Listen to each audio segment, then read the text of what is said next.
अरे 16 साल भी उम्र है कई रखल है हिला के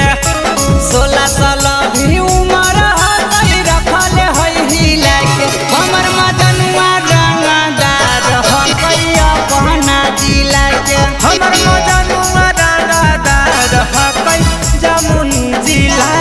के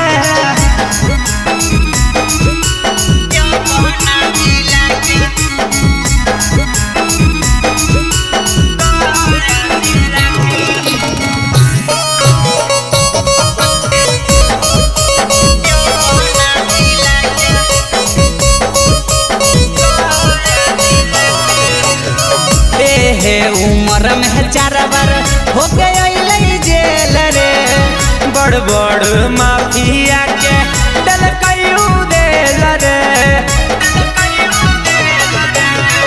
कमे उमरिया में गेलै 4 बार जेल रे बड़ बड़ माफिया के डल कयू उतारेल रे देखी के ओकर मारा भागई सब जिला के देखी के ओकर मारा रे भागई सब जिला के हमर मजनुआ रंगदार है कई अपना जिला के हमर मजनुआ रंगदार है कई नवादा जिला के